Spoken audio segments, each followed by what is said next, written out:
He's also a lawyer, and he teaches law and justice at Acadia College in Pennsylvania and on several other campuses.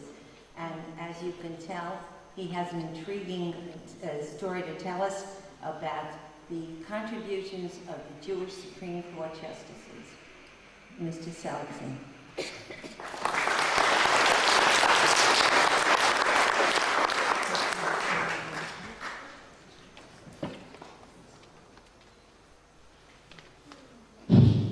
Hello, can you hear me? Yeah, I can hear you. The last time I stood up on a bema like this and had all these people in the audience was for my bar mitzvah in 1945. So I want to tell you that I'm very glad to see a nice crowd here tonight. I think we have an interesting topic. You know that Chautauqua has a close relationship to the United States Supreme Court, because Robert L. Jackson, one of the most famous Supreme Court justices, comes from Jamestown, New York, and there's a center there, Robert L. Jackson Center. In addition, Sandra Day O'Connor, who was one of the current Supreme Court justices, comes to Chautauqua on a regular basis. And so some of you may see her walking around the grounds. Now, tonight I want to talk to you about the Jewish Supreme Court justices. Teaching the course this week on the Supreme Court, the United States Supreme Court. And I think this is a perfect segue into that course. In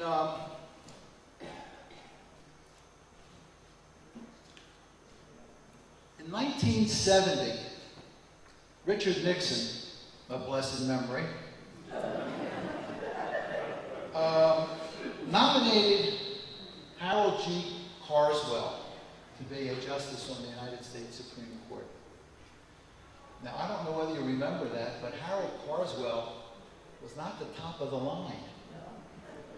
And I want to give you a quote from Senator Peruska from Nebraska, who was another intellectual giant. And he said,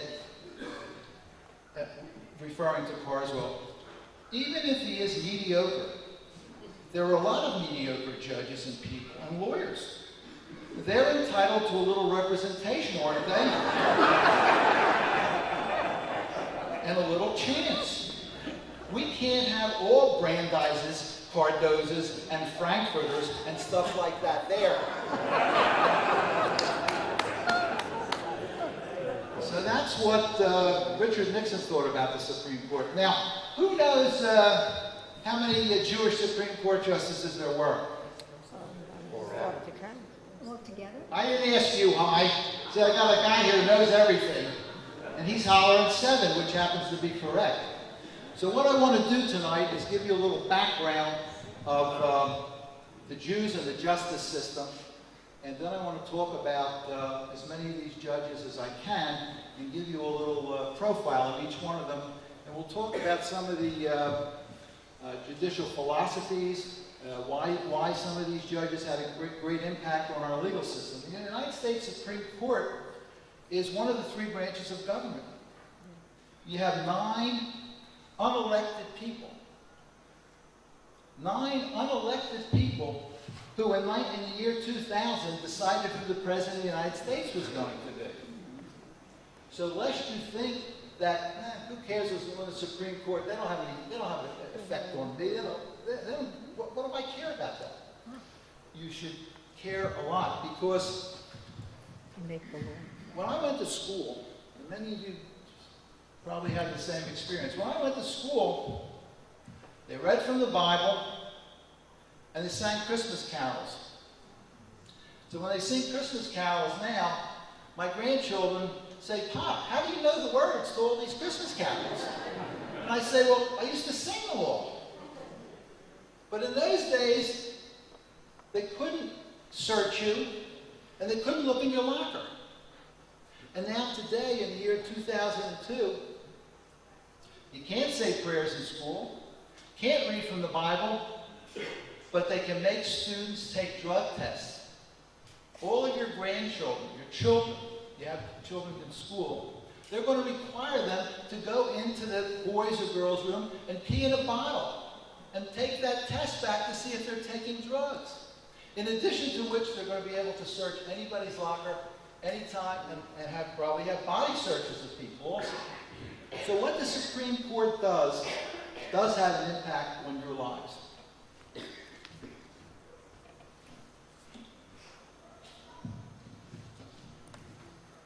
Let me read you another quote. Justice, justice shall you pursue, that you may thrive in the land which the Lord your God gives you. Now that's from Deuteronomy 16:20. And I want to read you another quote. We, the people of the United States, in order to form a more perfect union, establish justice, ensure domestic tranquility, provide for the common defense, promote the general welfare, and secure the blessings of liberty to ourselves and our posterity, to ordain and establish a constitution for the United States of America. So our judicial system has a lot of antecedents in the Jewish tradition. You know, the Jewish people have been held together, and Shirley took my prop away. Careful, Shirley. I have one verstuckene prop here. Everybody know what this is? Elmer's glue. It's glue. And everybody know what this is? It's the Constitution of the United States. And this is glue also, because this is the glue that keeps our country together. This is the rule book for our country. And a lot of the stuff that's in here comes from Jewish tradition. You know, Tevye in Fiddler on the Roof. The first song he sings is what? Tradition. Tradition. And we have a wonderful Jewish tradition which has stood us in good stead through crusades, inquisitions, pogroms, the Holocaust, anti-Semitism. So we have something that's very, very powerful, and we've used it for years. We have the Torah, we have law. The basis of our Jewish tradition is law and ethics. We have the Torah, the Talmud, the Mishnah, and we have a lot of tools to use in conducting our business as Jews down through the centuries. Sheldon, when you said 7 Supreme Court justices, Where does it say you're going to ask questions, Shirley? because one of you counted. You don't deduct this from my time.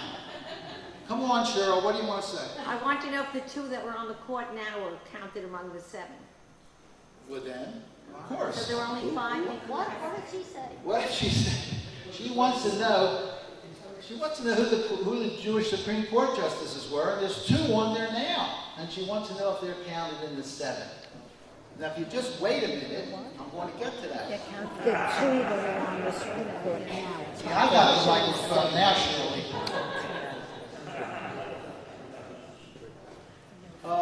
The other thing I want to talk about is stability. You know, all of the great civilizations, all the great Western civilizations, when you think about it, they all had very strong legal systems.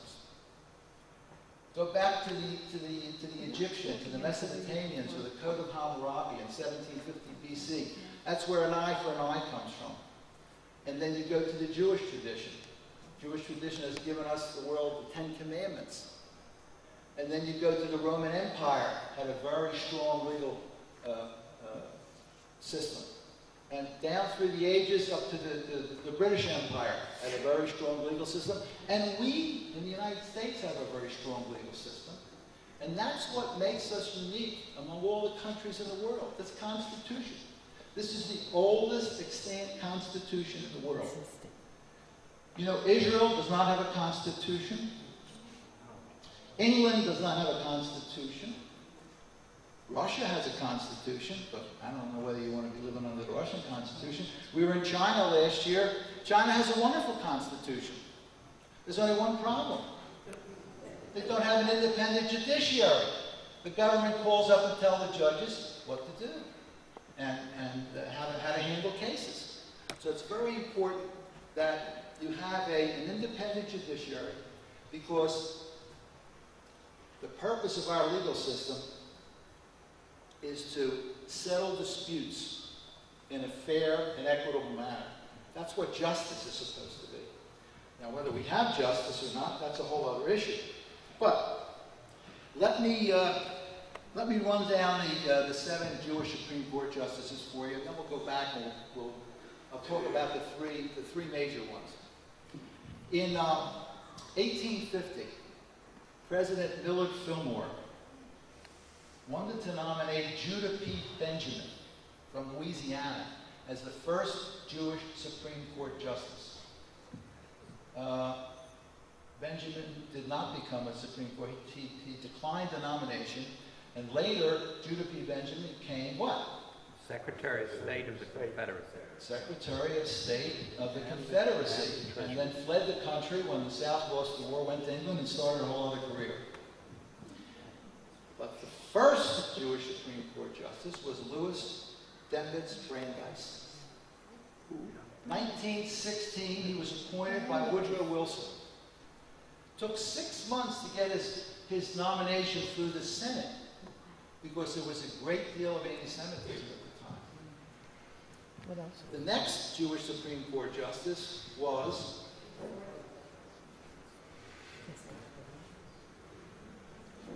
Benjamin Cardozo. Cardozo goes on the bench in 1932, and he dies in 1938. He was the second one. The third one, there seemed to develop what they called a Jewish seat on the court.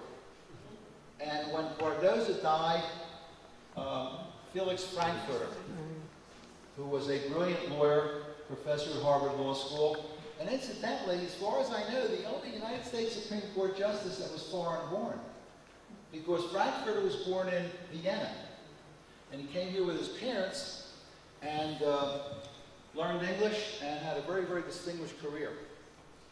The next Jewish Supreme Court justice, Cardozo incidentally was appointed by Herbert Hoover. Herbert Hoover was a Republican. Cardozo was a liberal Democrat. So it was very unusual for Cardozo to have been appointed to the Supreme Court. But Cardozo was one of the most brilliant legal minds that the country has ever had. He wrote law books. He was the chief judge of the appellate court in New York, which is a very important court. And he was a very sweet man. Everybody liked him. And he wrote beautifully. And more of his opinions are in the legal textbooks than any other judge. The next judge who was appointed by Lyndon B. Johnson was Arthur Goldberg. Arthur Goldberg served from 1962 to 1965. Goldberg was a labor lawyer. He was a lawyer for the steel workers. He was appointed by Kennedy because Kennedy knew that Goldberg had the same liberal bent that Kennedy had. So he put him on the court. And then Lyndon Johnson decided that he wanted to make his old friend a Supreme Court justice. His old friend was Abe Fortas. Now in 1948, Lyndon Johnson ran for the Senate of the United States. And he won the Senate race in a contested election. And he won by 78 votes. So when they tell you that every vote counts, it's true.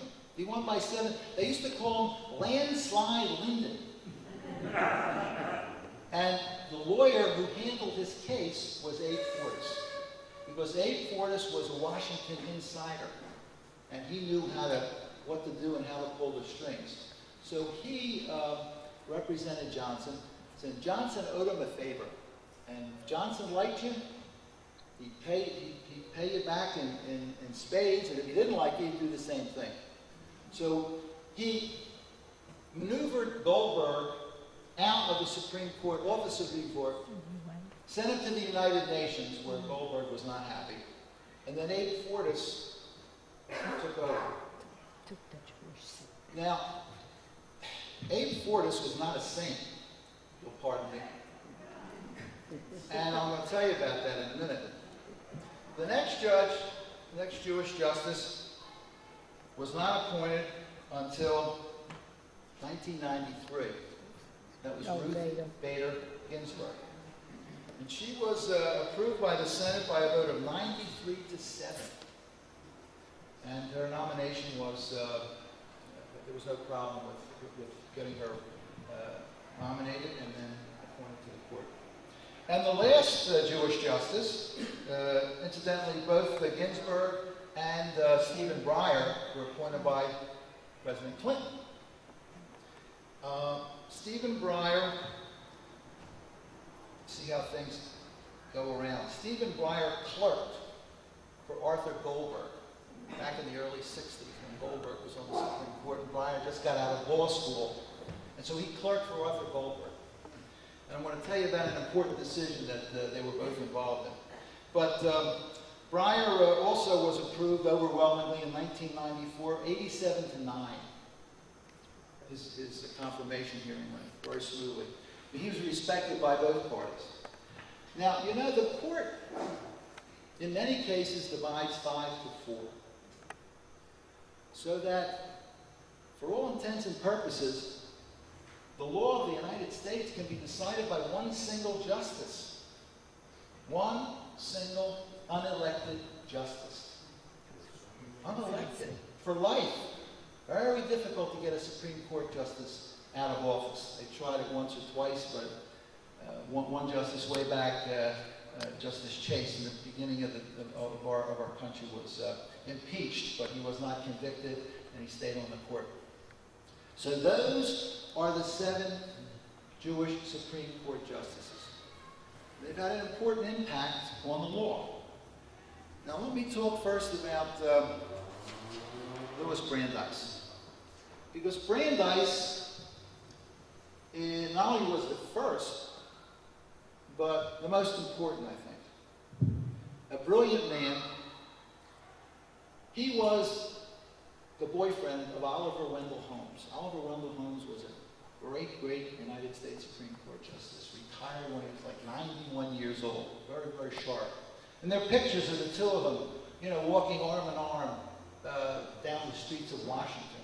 They were very friendly, and they both had the same kind of political philosophy. Because when a president nominates somebody for the Supreme Court, the president wants somebody who is of their same political thinking.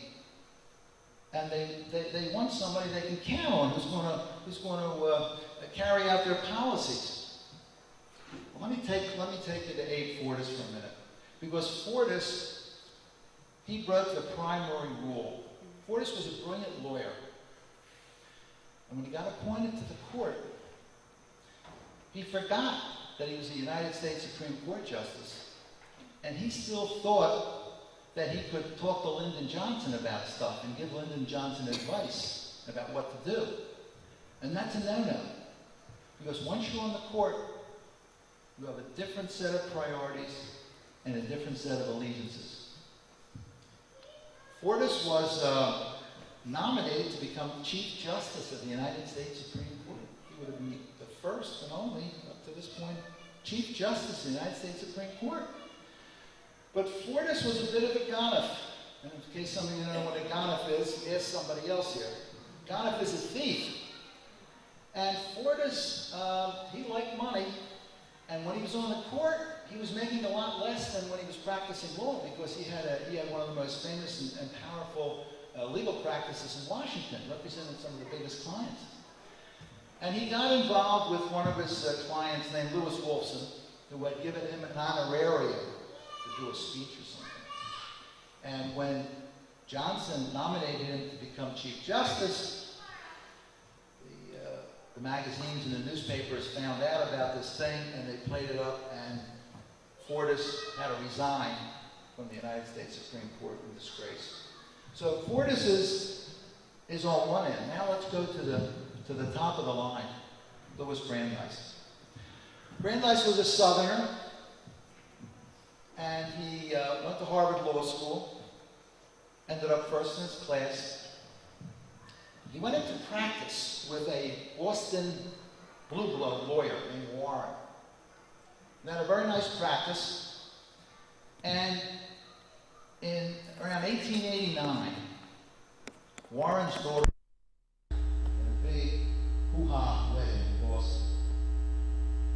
just like we have paparazzi today, they had paparazzi then. And all these reporters were coming up to the house, and they were looking in the window, they were trying to get pictures, they were trying to see what was going on. And Mr. Warren was outraged because he said that his privacy had been invaded. That this was his daughter's wedding in his own house. Why did these reporters have a right to intrude on him and invade his privacy?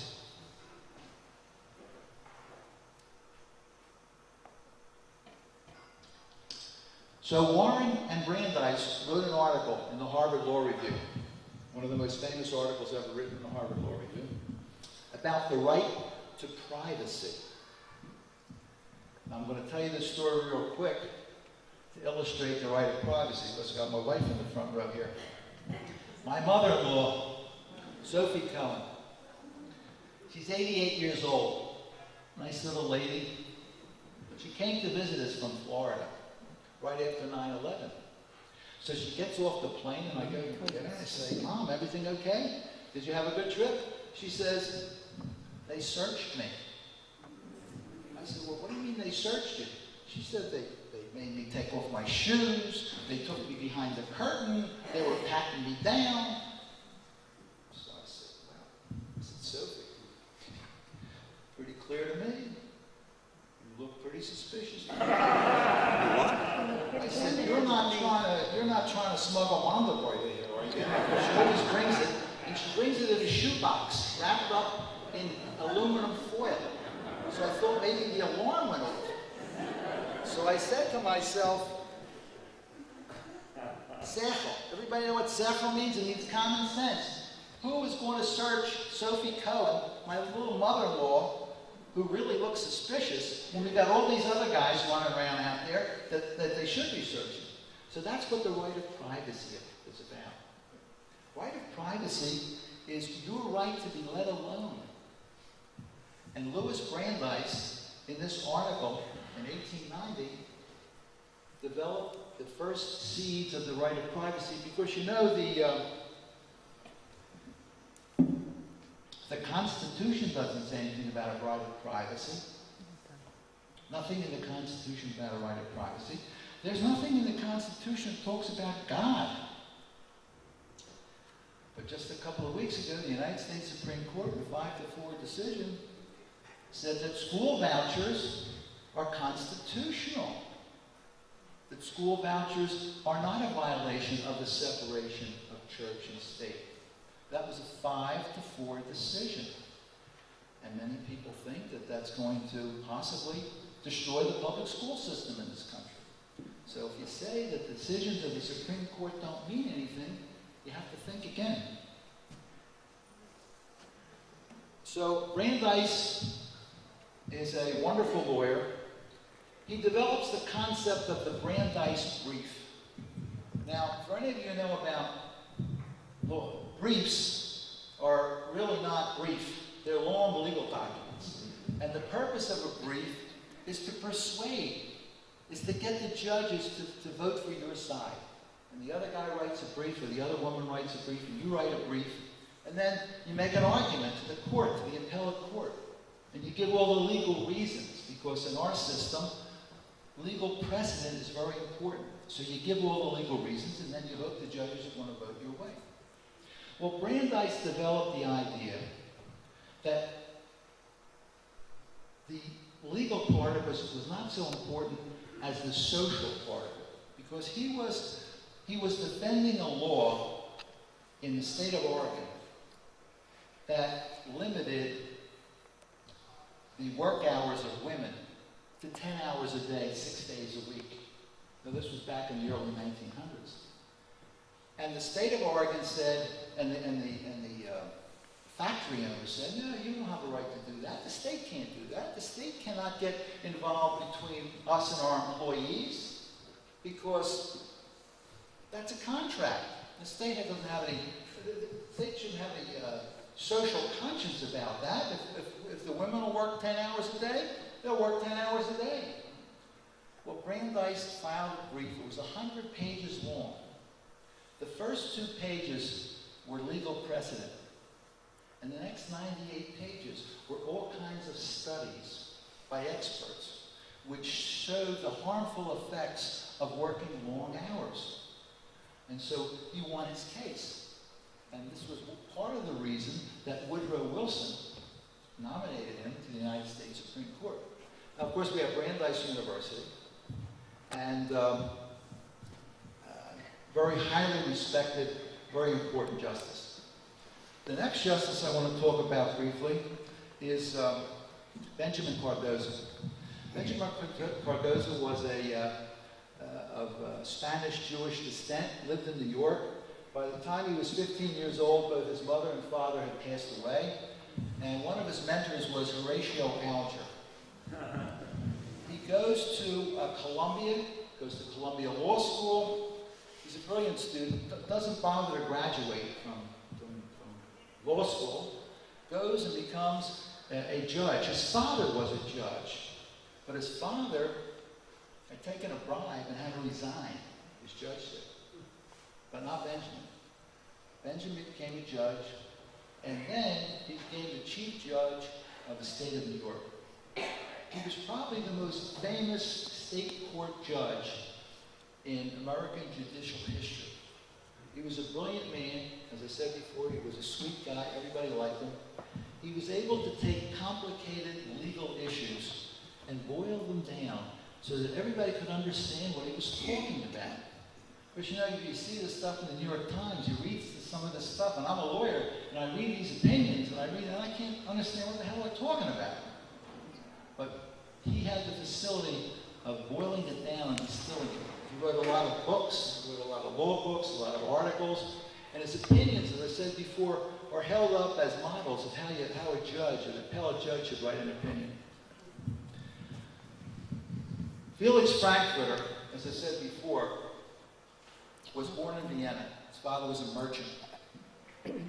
And came to the United States, learned English, went to Harvard Law School, was a brilliant student there, became a professor at Harvard Law School. In the early 1920s, the American Civil Liberties Union was formed and organized. Felix Frankfurter was one of the organizers of the American Civil Liberties Union. And he got involved in a very famous case, Sacco and Vanzetti. Remember that case in Boston? There were two Italian immigrants who were accused of murdering a bank guard. And at the trial, the police had found a hat that was allegedly worn by one of the bank robbers. And so they asked Sacco to try the hat on. And it didn't fit. Sounds familiar?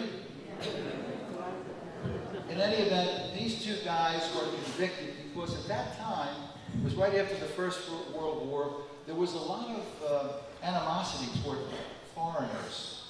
And these were Italian, and there was some talk that they were anarchists. In any event, they were both convicted, and Frankfurter was instrumental in publicizing this case all over the world. There was a commission appointed, but they were found guilty. They were executed, and then in, I think it was 1977 or 1978, Governor Dukakis, who ran against Bush the father, he pardoned them and exonerated Sacco and Vanzetti. So Frankfurter was also a New Deal lawyer. You know, the country was in great change. The Depression in the early 30s was tremendous. 30% of the population was out of work. People were selling apples. The country was in horrible shape. Franklin Delano Roosevelt became president, and he wanted to do something to stir up the economy. The bank holiday, they started passing all this legislation. And this was, a lot of people were upset about it. They thought this legislation smacked of socialism and communism. Took over the Tennessee Valley Authority, passed a lot of other legislation, and the United States Supreme Court got involved, and they start saying, hey, wait a minute, these laws you're passing, they're unconstitutional, because that's one of the important functions of the United States Supreme Court. they can declare acts of Congress unconstitutional. So when you think about it, the Congress passes a law, the President signs it, and then the United States Supreme Court, 9 unelected people can say, no, no, no, that violates the Constitution of the United States. You can't do that. And you might say, well, why do we put up with that stuff? Why do we do that? And you know, the answer is very simple. Part of our culture. We trust our institutions. We trust them. Sometimes we get burned, but we trust them. When the United States Supreme Court, by a 5-4 decision, said that George Bush is the President of the United States, there were a lot of unhappy puppies around. A lot of people were bitching and moaning, and they did this, they did that. I didn't see anybody going out into the streets and shooting and causing any kind of problem. We all said, well, that's the way we play the game in this country. And it is. It's very important that we are able to have the trust and confidence in our institutions. And sometimes, as we see now with this, with all these business scandals, we wonder, do we have the right kind of laws? Do we have enough of these laws? Maybe we have to change them. So Frankfurter was instrumental, along with Roosevelt, in changing the tenor of the court, because remember, Roosevelt was very unhappy about what the United States Supreme Court was doing. So Roosevelt decided he was going to pack the court. The court had 9 judges. He called them the 9 old men, because at that point there were only men on the court. And so he said, what I'm going to do is, and one of the men he went to and talked to about was Robert L. Jackson, because Jackson was the Attorney General, and he was very close to Roosevelt. They were both from New York. They were Democrats. And Jackson advised against it. He said, it's a bad idea. Roosevelt tried to go ahead anyway. And Roosevelt's idea was, for every justice we have that's over the age of 70, we'll put a new justice on. So he wanted to increase the size of the court from 9 to 15. And there was a hue and high and crawler in there where everybody was screaming about it. Congress wouldn't permit it. But he sent a message to the justices. Because, you know, law is supposed to reflect what's happening in our society. Law shouldn't be too far ahead, and it shouldn't be too far behind. Law should kind of reflect what's going on in society, because that's what law is supposed to do. So Frankfurter Frankfurter married a non-Jewish woman. And he was kind of exurbic. He wasn't the sweetest guy in the world. He was a brilliant lawyer. He was interested in Zionism, but he was not too interested in Judaism. But when he died, he asked if they say Kaddish for him. So those are the 3 great Supreme Court justices. Now, how are we doing on time here? Because I don't want the rubble to get stale down there. You want to leave room for questions. Let me just tie up one point, and then we'll go for questions. I told you that in 1890, Brandeis and Warren wrote this article about the right of privacy, which is probably, if not the most important, certainly one of the most important rights that we have. Right to be let alone. Right to read what you want. Right not to have people intruding on you, asking questions. And now we're talking about having a national ID card. National ID card. Think about that. The last national ID card I remember was in Nazi Germany. And some people say, well, you have a driver's license. You got your name and your address and your height and your eyes. We're talking about an ID card. ID card is going to have, if certain people have their way, a lot of information on there about medical information, financial information, all kinds of stuff. They're going to be able to track you wherever you go. I don't think that's such a good idea. That's part of the right to privacy. Well, let me wrap this up real quick. In 1965, there was a case of Griswold versus Connecticut. In New Haven, Connecticut, there was a Planned Parenthood office run by Mrs. Griswold, and they had a doctor from the Yale Medical School come in, and they were giving married women information about contraceptive devices. You say, well, what's so terrible about that? Wasn't anything terrible about that, except there was a criminal statute in Connecticut passed in 1879, that said it was unlawful. It was a crime to give contraceptive advice to women. So Mrs. Griswold and the doctor, they cooked up a case. They had a detective come in. The detective came in and he saw these women were getting information. We arrested them. The case went to court. They both got fined $100. And then they appealed the case to the United States Supreme Court.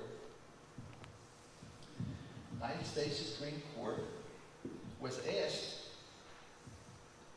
to find this law of Connecticut unconstitutional.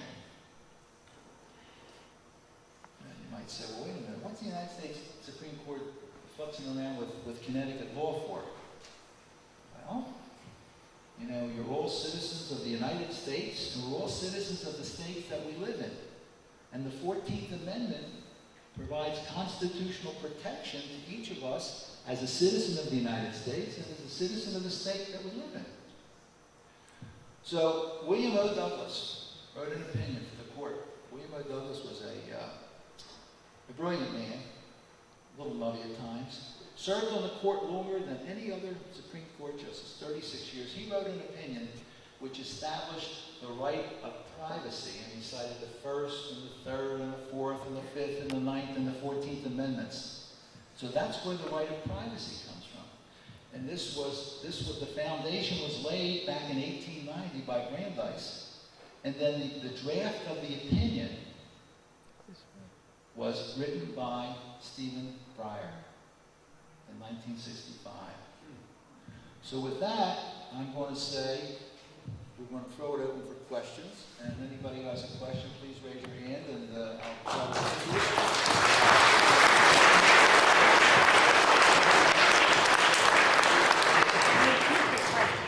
Yes, sir. Where is this constitutionality of the Pledge of Allegiance going to go? The question is, where is the unconstitutionality of the Pledge of Allegiance going to go? It's going to go nowhere. Because this decision was by 3 judges in the Ninth Circuit Court of Appeals. The Circuit Courts of Appeal are the courts right below the United States Supreme Court. The Ninth Circuit Court of Appeals is a very, very liberal court. But they have 28 judges. So what's going to happen is the judges of the Ninth Circuit are going to take this case back and they're going to review it. And if they don't reverse this, I will be very, very surprised, and that's where it's going to go. It's going to end right there. Yes, sir. Who would you say was the most liberal and the least liberal of the Jewish Supreme Court judges? Well, that's a good question. The most liberal and the least liberal. Well, I guess Brandeis has to be the most liberal. He came up with a lot of these ideas. See, you know, when you get a 5-4 decision, you get 5 judges that vote one way and 4 the other way. Everybody just remembers what the 5 judges said, but they forget what the 4 judges said. But many times, personnel in the court changes, things change. In 1896, there was a case, Plessy versus Ferguson, where a black man wanted to get on a train in Louisiana and ride. And the conductor said you have to sit with the black people. He said, I bought a ticket. He said, I sit with. Anyway, he took this case to the United States Supreme Court. The United States Supreme Court, by an 8-1 decision, said, separate but equal is constitutional. You've got a black man, you've got to sit in the back of the car. There was one justice that dissented in that case, John Marshall Harlan. And he said justice should be colorblind. And in 1954, in Brown versus Board of Education, that earlier case was overruled by a 9-0 decision. And the reasoning in the 1954 case was the reasoning that John Marshall Harlan had used. Now, as far as who's the least liberal, I don't know. Anybody else? Scalia. Yes, you're way in the back. Herbie. It's not Jewish. You alluded to the political philosophy of Felix Frankfurt when you first joined the court. And this relates somehow to the last question. Felix Frankfurt was not the first justice who was named and then found by the president who named him to go in a different direction. Earl Warren is a common example. Felix Frankfurt became a very conservative justice at the end of his career. I'm wondering if you can tell us what changed his philosophy. Well, you know, the question is, Felix Frankfurt, when he first came on the court, was very liberal, and by the time he left, he was very conservative. Well, you know, conservative and liberal are relative terms, and I'll give you my definition of conservative and liberal, and we'll talk about that. A conservative is somebody who wants government in the bedroom, but not in the boardroom. And a liberal is somebody who wants government in the boardroom, but not in the bedroom. That's a good definition. Very good. Now, That's a good definition. you know, strange things happen to people when they get on the United States Supreme Court. As you pointed out, Earl Warren said, Eisenhower said the biggest mistake he ever made was appointing Earl Warren to the Supreme Court, because he thought Earl Warren was going to be a nice conservative guy, and Earl Warren turned out to be very, very liberal. I think something happens in the process of deciding cases. And some of these judges take their jobs not some of them, all of them take their jobs very seriously, whether you agree with them or not. They all take their job very seriously. And sometimes the views of the community change. World situations change. Like now we have this threat of terrorism. And we're going to have to decide whether personal security is more important than personal liberty. We may have to give up some of our liberties to protect ourselves. There's a delicate balance. I don't know whether I answered your question, but that's the best I can do. One last question. Yeah, is there a story behind Arthur Goldberg and how a nice, smart Jewish guy would talk about the Supreme Court? What was that? The question is, how did Lyndon Johnson talk Arthur Goldberg out of being on the Supreme Court? Well, Lyndon Johnson was a very, very tough guy. And when Lyndon Johnson wanted something, he usually got it. And so I'm sure he went to Arthur and said, look, Arthur, you know, we got the United Nations and we're having a lot of trouble there. And you're a great negotiator and you're a great politician. You're going to be an outstanding lawyer. You're going to be a wonderful statesman. We really need you, Arthur. When the President of the United States comes to you and puts it to you that way, it's pretty hard to say, Lyndon, drop dead. I'm not leaving. And so he left, and Abe Fortas got the job, and unfortunately Abe was a little less than satisfactory. We got time for one more question. I would like you please to address the subject of anti-Semitism on the Supreme Court among the justices. The subject is to address the question of anti-Semitism on the court among the justices. Now you mean? No, through history. Well, I don't know you how know, it is now. it took you know, country was founded in 1789. From 1789 to 1916, we didn't have a Jewish justice. There was a lot of anti-Semitism. And it took a long, drawn-out fight in the Senate to get Justice Brandeis nominated and confirmed by the Senate. I think there's, look, let's face it, there's any anti-Semitism in the world, all over the world. There's some in the United States. You look around Europe now, Norway is causing all kinds of problems. Some of our, what we thought were friends all around the world are turning against the Jewish people. It's a problem we're going to be faced with, I think, as long as we're around. Last question. Just a comment. I read one time, I don't remember the names, but I think it was Louis Brandeis' uncle, who was a New York lawyer, famous guy, and his nephew was Louis Brandeis, and he suggested to him that he might be a good prospect to be a member of the Supreme Court. And he thought that he could do something with the president. But Louis Brandeis was not very active in the Jewish community. And his uncle said to him, what you have to do, you got to start joining these Jewish organizations and taking a public position for the Jewish question so the Jewish organizations can back you when you run for the Supreme Court. And he took his uncle's advice, and the result was he did make the thing. Is that correct? I think that you ought to take Shirley's advice, and I think everybody here tonight ought to make a donation to the Hebrew congregation. Oh, come to the luncheon. Come to the luncheon. No, I don't know. I don't know what that story is, Jim. So, having said that, thank you for coming, and we'll see you next week.